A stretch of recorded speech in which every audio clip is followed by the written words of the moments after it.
अरे आ गए आप। आज कैसी कमाई हुई? आज भी 12 नियारे हो गए। ये लो पकड़ो गड्डी है। अरे वाह, लेकिन मैं आपसे हर रोज एक बात बोलती हूँ और आप भूल जाते हैं कि मौलाना साहब की दावत कर दीजिए। मैं मौलाना साहब से बोलकर आया हूँ, आते ही होंगे वो। अच्छा, ये तो सही किया आपने। अद्दू, मैडम जो लिस्ट दे रही हैं, वो सारा सामान लेकर आओ। और तुम अच्छा सा खाना बनाओ, मौलाना साहब आ रहे हैं आज। नोटों की गड्डियाँ इसके पीछे रख देती हूँ, कुछ देर बाद उठा लूंगी। अस्सलाम वालेकुम। वालेकुम अस्सलाम जनाब। बैठिए बैठिए, बस खाना तैयारी है।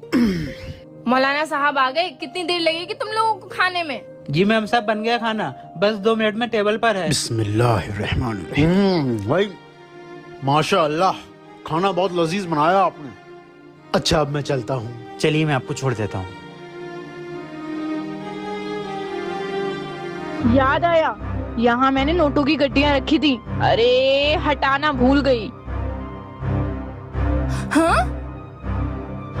एक गड्डी गायब है। 4 गड्डी थी, ये 3 गड्डियाँ हैं। जरूर इन नौकरों का काम है। इधर आओ दोनों लोग। क्यों? नोट की गड्डी किसने चुराई है? देखो शराफत से पूछ रहा हूँ, बता दो, वरना पुलिस के हवाले कर दूंगा, मारूंगा वो अलग। साहब मुझ पर यकीन करिए, मैंने नहीं की ये चोरी। साहब मैंने भी चोरी नहीं करी है। क्यों? बताओ कहाँ है नोटों की गड्डी? क्यों? बताओ कहाँ है नोटों की गड्डी? सुनिए, कहीं मौलाना साहब ने तो नीचे डाली नोटों की गड्डी। ए, ये कैसी बातें कर रही हो तुम? मौलाना साहब चोरी करेंगे? मुझे तो लग रहा है इसी ने चुराए होंगे पैसे। रुकिए जनाब, इन लोगों की पिटाई मत कीजिए।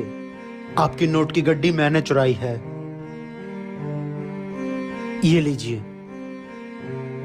जब आप और आपकी बेगम दोनों कमरे में गए तो मैं इसी सोफे पर बैठा था। मेरी नजर आपकी उन नोटों की गड्डियों पर पड़ी। आपके दोनों नौकर किचन में मशगूल थे।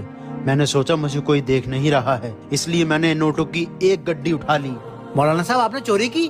बहुत शर्म वाली बात है ये। यही तो मैं सोच रहा हूँ कि आज मेरा ईमान बहक कैसे गया। जनाब, एक बात पूछूंगा, हक और ईमानदारी से बताना कि आप काम क्या करते हो? मैं चोरी का माल खरीदता हूँ। अब पता चला कि तुम चोरी का माल खरीदते हो। तुमने उसी कमाई से खाना बनवाया, मेरी दावत की और वही खाना मुझे खिला दिया। गलत कमाई का खाना तुमने मुझे खिलाया और वो खाना खाकर मेरा दिमाग बहक गया और मैंने चोरी कर ली।